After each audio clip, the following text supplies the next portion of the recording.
It has been just 1 week since the D.C. Council gave the green light to the RFK Stadium deal, but now some potential roadblocks are coming to light. Now, the stadium itself is still slated to open by 2030, but neighbors may be waiting a little bit longer for the much promised hotels, restaurants, and shops around it. Our Jess Arnold live outside RFK Stadium with more on the impact. Jess, good morning.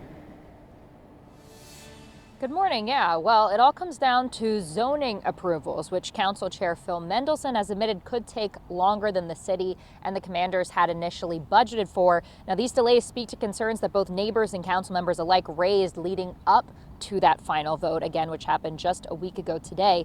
Now, to give you some context, there are 3 different mixed-use development complexes that are planned around RFK, which comprise the promised 6,000 housing units. The commanders are responsible for building 2 of the 3. Originally, Chair Mendelson had written in zoning exemptions to keep construction on track, but the bill the council approved last week removed those exemptions and a specific calendar date for construction deadlines in favor of rolling deadlines, with the final stage of development now set to be done 13 years after zoning approval instead of by the end of 2040.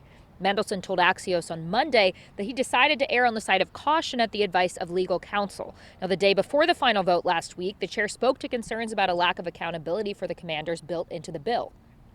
There right now are penalty provisions in there for late delivery. This zoning process, they have no control over that. And the other is that the commanders don't do anything or they take too long. I think as a matter of reality, that's not likely. Now, the city is working on revising the comprehensive plan, which guides urban planning, which will speak to these zoning approvals that I'm talking about here this morning. So if there are certain additions or revisions made to that plan, we could see that timeline move back up and have things finalized here a little bit more quickly than the current zoning regulations allow for. Guys.